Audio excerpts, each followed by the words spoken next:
What's going on, my creative collective? This is your daily creative reading for July 11th. I've already set the intention, so we're going to dive right in here. Now, I'm doing a slightly different format just to make this a more concise reading for you. Spirit, what messages do you have for my daily creatives, please? Nothing substantial is changing, just a couple, you'll see. Anyways, so here's one, and then we're going to read this one after at the end. Okay. So the back of this says, with love. With love. Dearest you, we have something exciting to share with you. You are a manifesting master and you don't even know it. There will always be enough of everything that you need in your life. Money, opportunities, love, kindness. So whatever you're asking guidance about, have faith and be open to the many ways in which you will experience prosperity. Spirit is the source of your supply. The universe is always reflecting back to you what you believe. So whenever you fall into insecurity, you will be shown an illusion as your fear were real. But the truth is that the universe is abundant. You are and always have been enough, and abundance is your natural state. If you can imagine something consistently as truth, you can and will create it. You are so on the right path now. Keep believing, then the seeing happens. Loving you more and more every day. Wonderful. I quite like that. I'll move that here so we can see them. Well, it doesn't matter. It's fine. We're going to just do this. Okay, Spirit, what messages do you have for my daily creatives for July 11th, please? Messages for my daily creatives, please.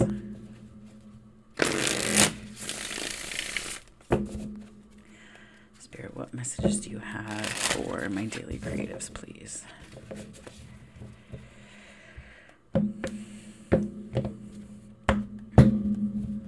Okay. So we have the Nine of Wands, the Devil,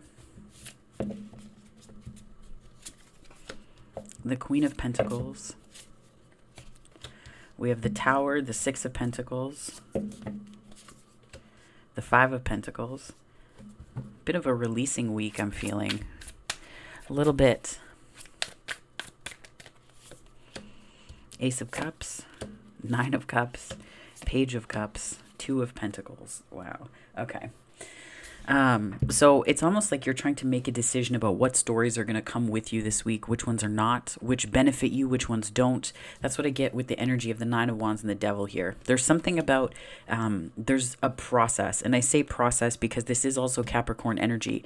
Process and purpose, like what's the purpose of something? And I feel like this is you making decisions about that, making decisions about why is this here? What purpose is this serving? What is it doing? And not doing an assessment in terms of looking at, you know, the way that people, like not singularizing people in that way, but it's also looking at like why are certain behaviors or why are certain actions or, you know, the things that you invest in, like how are you investing in yourself? This is a nurturing and self-care energy too. So how are you taking care of yourself and taking care of yourself in a way that isn't self-indulgence. It goes past that and through it and beyond it to the other side of what are the stories that you tell yourself that make you feel like you maybe need to be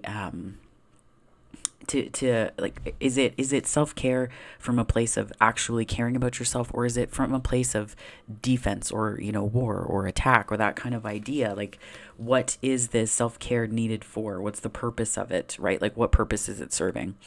And then the energy that could become a tower if it's not addressed is the Tower. So this is, I think, there are perhaps some thoughts that you've been having. So I feel like there's maybe something, this like squirreling away idea, like this, like collecting things for a season that isn't happening. I'm getting that it's like you've been collecting all of these things. And I feel like instead of the lightning bolt doing anything in here in this particular card, in terms of bringing the Tower down, it's helping you to realize something. Because if you look at this, only the things that fade away are that, like the main character here is this little, I'm going to call him Chippy. We'll do that. So Chippy, I don't know. It's a very inventive chipmunk name or squirrel name, I know.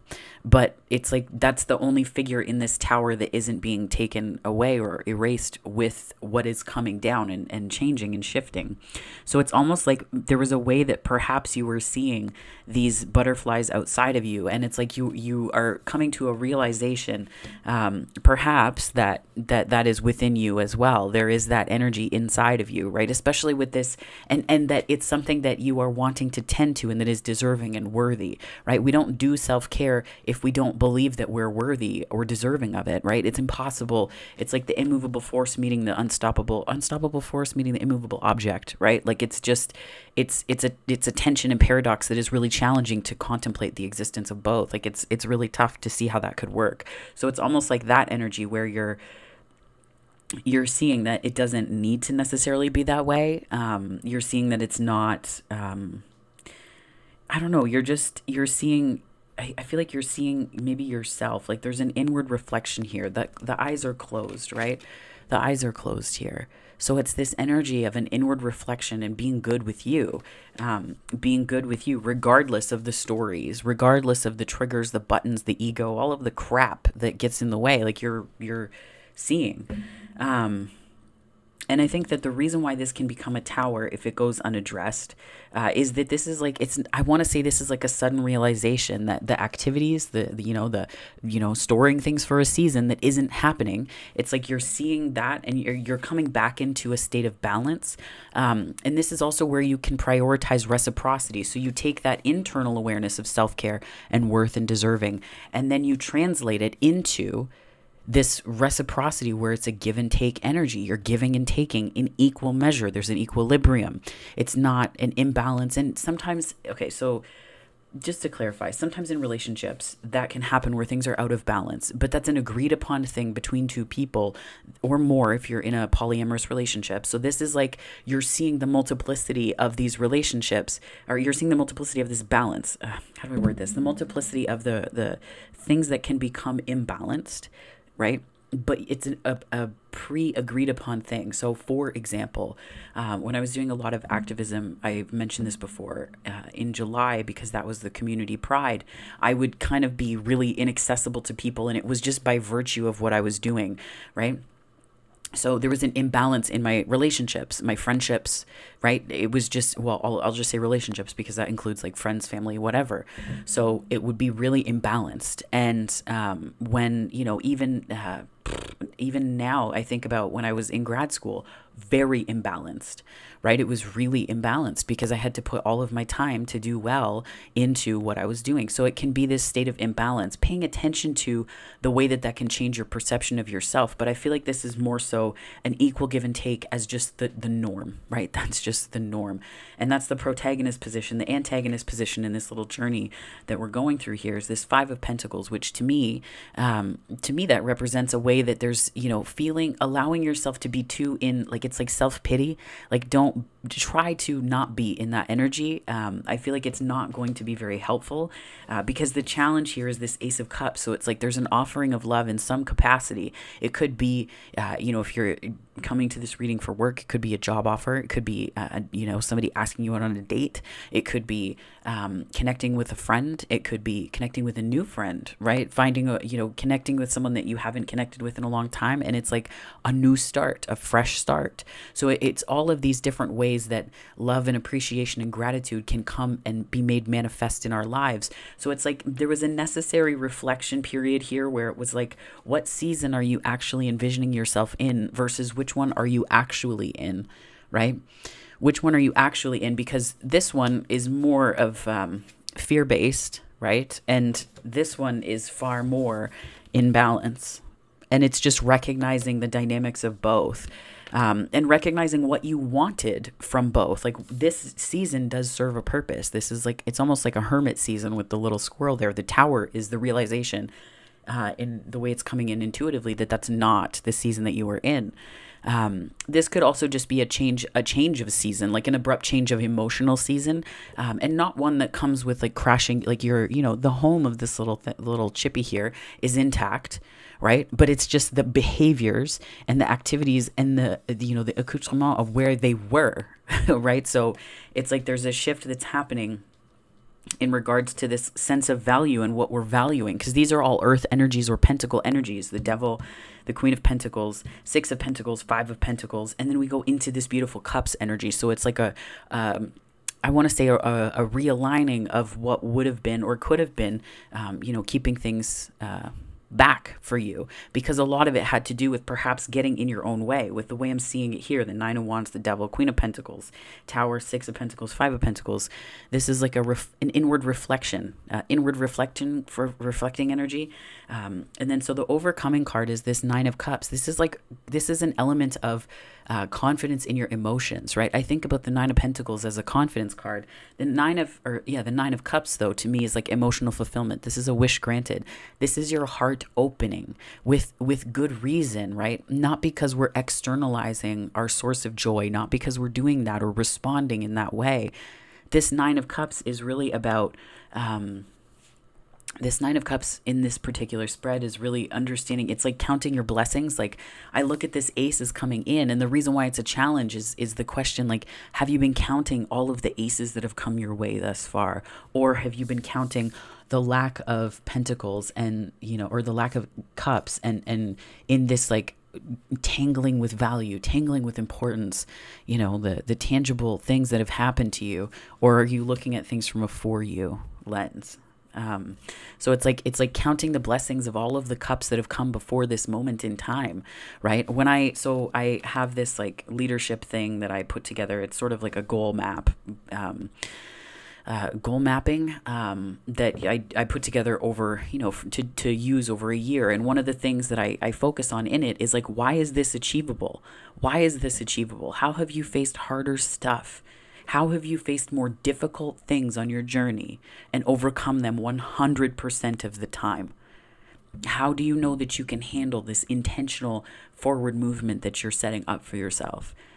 Usually it's because you have a reference point for the things that you've done before. This is kind of the same with love.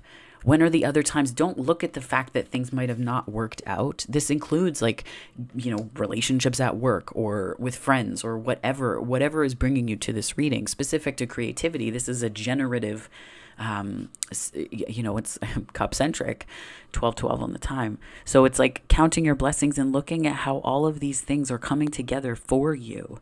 And all of these things coming together, just meaning the things that you're coming across and encountering on your path every day. And I think that's the reason why the ace, it's almost like a recognition.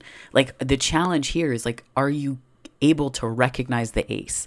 Have you done the work of appreciating so that you're in the place to understand, to look at something and to see and to say to yourself, that is, yes, that is indeed something I would like to experience. That is indeed something that resonates. And here's why. Here's what I want. This is my why, right? Like connecting to these energies. It wouldn't surprise me if in the clarification there were wands. I mean, I do have the Nine of Wands here, but this is like your why, but in like the inverse, right? It's like why based on struggle, based on the stories of it being really hard, as opposed to the stories of how you could handle it, because you can handle things that come your way because that's just what you do, right? That's the magic in healing, is it's not about just overcoming something. It's not about moving past a thing. It's not about like blasting through something to the other side of it. It's who you become through that process. It's who you become through it, right? And then, once like this, I think it's this recognition, I feel it's like understanding that it helps you to make clearer decisions from this heart-centered place. And it's almost like a sort of regenerative projection where you're more aware of things outside of you, but you're aware of them in a heart-centered way, in a heart space oriented manner. So you're able to look outside yourself and to see these things outside of you. And what you're looking at now, it feels like there's like a difference, like there's something that's sort of a perspective and a projection that you're leaving behind. And that is you're releasing yourself of that, and it's helping you to see things more clearly. And in that energy with the page, it's a learning, but it's also an offering. So this sort of learning and integrating this, and then being able to offer of yourself in different ways, being able to see yourself, like to see what's important. And this to me is a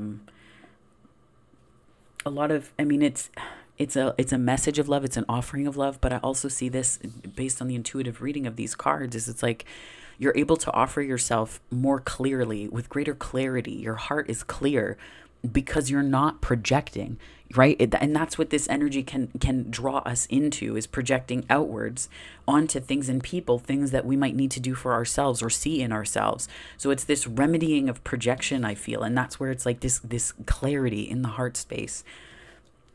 That is, the Two of Pentacles is an energy of adaptability. It's also, balancing two different energies. But I feel as though it's almost like this invisible pack that you were carrying, right? There is an actual theorization about this. It's called the invisible knapsack, and it deals with privilege and the way that we all carry identities and experiences differently. So I'm referring to this in an invisible pack kind of way, but it's separate from that theorization. But I did just want to give it its due. I think the authors or the person who brought that together was Peggy. The last name is escaping me, but nonetheless, there's this sort of invisible pack of things that you used to be carrying with you. And I think that this is a recognition that you can put it down. On the bottom of this deck is, the Queen of Swords. So it's like this recognition, Queen of Swords, Eight of Wands. It's like this forward movement that comes because you're taking care of yourself in a different way. Two queens are here, and I feel like in this capacity, specifically with the Queen of Swords, this is a clarity of perspective. I'm actually going to put this here. This is a clarity of perspective. This is a clarity of healing. This is a clarity of, I think, to me, like self and care and being able to fill your cup, even though it's a different suit, I know, but it's filling your cup so that you can then nurture others, so that you can then value others in an open-hearted way. And I think the Queen of Swords is here to say that in this journey that you're taking, what's happening is the unfolding of when your value meets your perspective, meets your heart space, the behaviors, to me, pages represent different kinds of behaviors. And I think in this instance, it's less projecting outwards what you are needing to see in yourself, right? And that's where we can get into situations where we look at other people and say, oh my gosh, they're amazing. But what we are desperately needing is to say that to ourselves. What we are desperately needing is to be loved the way that we are about to or do or have, engaged in love in the past. We can get into a place where we project all over the place. And instead of seeing that as a behavior of illusion, instead of seeing that as a behavior that reinforces illusion, we turn it away from us so that we don't really see it. And I think that's where this tower is, like this clarity, right? Clarity of what is actually what season you're in, right? Because sometimes we can say what seasons we want to be in emotionally, but then the ones that we're in can pass us by because we're not seeing it clearly. The Queen of Swords is here because you are certainly seeing it clearly. I'm just going to clarify here with the my baby tarot deck. Spirit, what messages do you have to clarify for my daily creatives for July 11th, please? This is just things to think about going forward, behaviors to take in, and energies to carry with you beyond this reading. It's how we're kind of changing it up a little bit, right?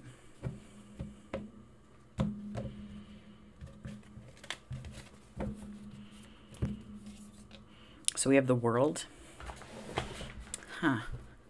We have the World, the King of Cups, the Ten of Wands, the Nine of Pentacles, and the Four of Swords. Wow. Okay. So I think the energy here for you going forward into today is understanding that there's ending. This represents an ending and a beginning, right? The Nine is here. We have the Nine of Wands. We also have the Ten of Wands, and we have the World. This is like an ending, but the focus, I think, needs to be more on the beginning. This is like the liminal space between, right? The space between the thought and feeling and then the manifestation thereof. And I think that this was a necessary process to go through because it was kind of clearing out the crap, right? And not that we have crap in us. That's not a judgment. It's intended to focus on it's kind of like, I think about, I had to take a dirt road coming back from my granny's I think it was like 2 or 3 weeks ago now. And it was just so, like, my car was filthy. It was so, but underneath, the car worked. There was nothing wrong with it. It was just, it had this film on it, right? So it's almost like that. Like, it can cloud your vision. So I think you're listening to your emotions, right? Being in tune with what, not just like what is happening around you, but being in tune and in touch with allowing your emotions to be important, allowing them to take precedent, and also allowing them to inform and inflect the way that your manifestations or your hopes, right? This, to me, the King of Cups represents hopes. It represents sensitivity, emotional intelligence, yes, but I dislike the construct of that in the same way, because of the way that it can kind of limit neurodivergent people or folks on the autism spectrum, and sort of say, well, it just classifies it differently. So it's like thinking beyond those boundaries into something new. Right. So it's just allowing your emotions to take precedent. And maybe your emotions made you feel like you stood out. Maybe they made you feel like you stood out profoundly, right? You showed up differently. Like, there was a way that, people would expect swans to be white, but you showed up differently, right? You showed up completely differently in a way that, defied people's expectations emotionally. But that's kind of the point of emotions, because they don't belong. Your emotions do not belong to anyone. Your emotions belong to you. They are a precious corner of your heart that you can then decide whether to share them with other people. And I think the Ten of Wands here is this sort of ending to seeing your emotions as something that would come up as responses and whatnot. It's working with your emotions at a greater depth. But I also feel as though, creatively speaking, this is you allowing your emotions to inform what it is that you're putting into the world. And, that sounds very generic. Like, what does that actually mean? Well, it means that when you are working on projects or you're at work, getting excited about things, allowing your sensitivity to be your strength, allowing your empathy to be your strength, instead of having people say, well, you're too much, you're too emotional, blah, blah, blah, whatever. No, allowing that to be your superpower, allowing things to move you deeply and to create from that place, to want not just to help people, but what is the emotion behind that? Because that's also revelatory of where you're at too. So it's almost like this sort of way of seeing emotions in this Ten of Wands way, where it's like they were maybe something you carried, or it was responses to things that you felt like you had to integrate. And you're realizing that, like, there's this way that all of the seeds that you planted, like you have the Nine of Cups and this is the Nine of Pentacles.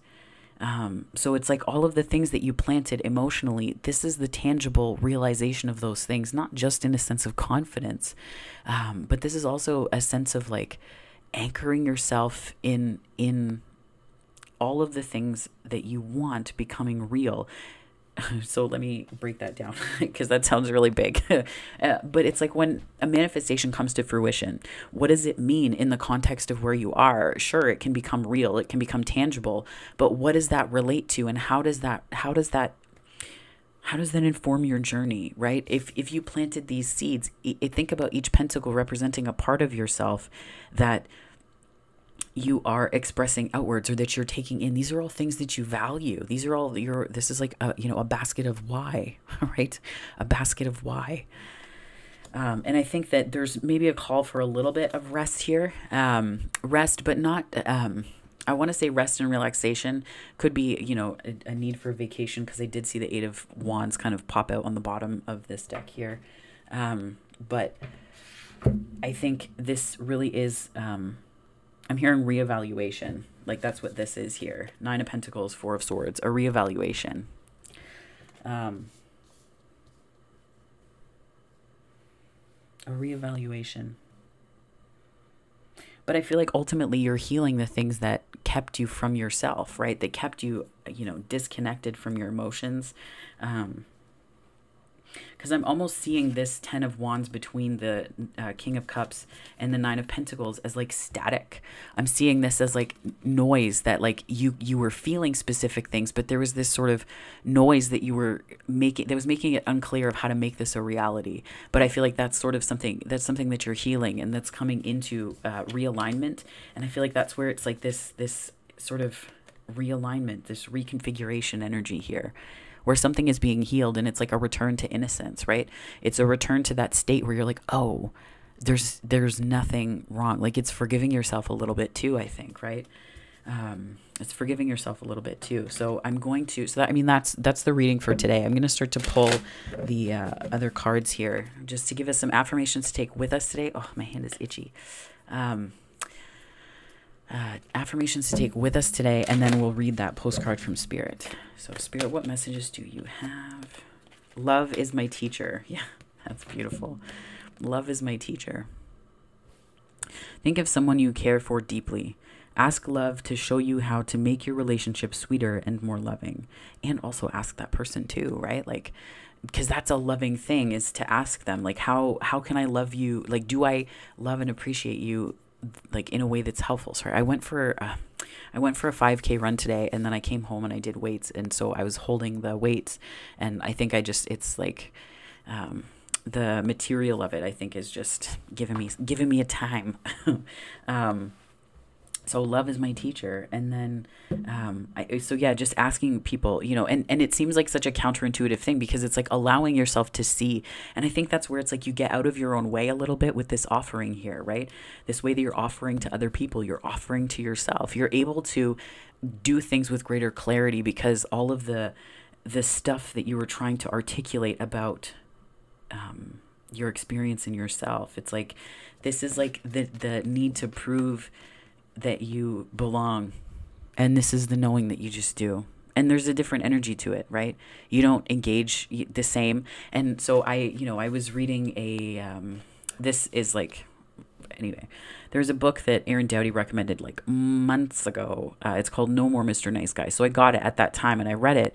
And as I was reading through it, there's like some pickup artist culture stuff in it, which I'm kind of trying to grapple with right now, because it feels icky, like seeing women as the commodity and the holders of sex. And like you put the quarter in the machine and then you get the sex through these. It's like, so I'm struggling with that just because it seems a little bit off, but there are other things in it that are helpful and applicable. But it talks about this like niceness, right? So like, why are you being nice? Are you, and I think that's the better question to ask, right? Are you being nice because you are thinking it's going to be a quarter that you put in the gumball machine and then you get the gumball? Or are you being nice because it's like and you know, Dr. Nicole LePera talked about this. There's really nice and kind, right? Nice says like, do this thing for me. But again, it's just, it's phrased on her page less related to this like pickup artist culture that then kind of gets into this really like, it's a different energy, right? It's a different energy. So nonetheless, though, it's like that, like asking yourself, why am I being kind? Like, why am I being nice? Like, am I being nice because this is a projection? Like, you know, I give out compliments like confetti. To me, it's like, I don't want anything for it. And it's like, put the energy out there, right? Doesn't matter. If you see something that's amazing, call it out. Like, we live in a world where the news cycles are so horrible, and we're taught in it, we're programmed in a way to like hold back on those things. Like, don't connect with people through this like sincere appreciation for what they put into the world or who they are. So we withhold that, and it's like, why, right? Like, that's where it's like, understanding though how that can become that nice versus kind. So it's like, are you being nice to yourself? Right? Think about this and apply it to you. Are you being nice to yourself, or are you being kind? Because it's just what you like. It's a different energy, right? You're not being nice to try and manipulate yourself into something. You're being kind to yourself because it's part of the fabric of who you are and what you value and what's important. Different energy, right? Very different energy. And this isn't to talk down to what, like the book was helpful and Aaron Doughty's work is good. Like, I'm not putting anybody's stuff down. This is just to say it was different in the way that I saw it and how I could see these different junctures of things. So it's not bad. The book was actually quite interesting because I feel like it's almost like if, you know, it combined a bit with Codependent No More by Melody Beattie, it would really like, it's like, it breaks down the mechanics of that. So, yeah. But let's read the postcard from Spirit. So this is, you are magical. Okay, you are magical. Dear you, you are in such good shape right now that we're all doing a happy dance. In this moment, you have the power to make a choice to get with Spirit and co-create a miracle. You may wonder where this is all going, but if you want to manifest your desires for the highest good, you need to stay focused on the now. All power is in the present moment. Ask yourself, what are your dominant thoughts now? What beliefs are you motivated by? This is this Queen of Pentacles and the Nine of Wands, right? Those two are talking through this. I'm going to ask those questions again. Ask yourself, what are your dominant thoughts now? What beliefs are you motivated by? Do you have clarity right now? How is your conscious contact with the divine? Are you plugged in, or are you trying to do life all by your small self as opposed to your higher self? Get rid of negative energy now. Resentments be gone. Forgiveness and love enter, please. You can do your life beautifully and create your most powerful future right here, right now, in this moment. Aren't you thrilled to know that you have such a huge cheering section over here? Love and hugs always. Yeah. Love it. So let love be your teacher today, my friends. Let love be your teacher. That is your daily creative reading for July 11th. If this resonated, please give it a like and subscribe. It helps me to continue to grow this channel. And I just really appreciate you watching. So thank you so much for that. And wherever this finds you on the time-space continuum, my friends, morning, afternoon, or night, I hope it finds you very, very well. Take care and have a great day.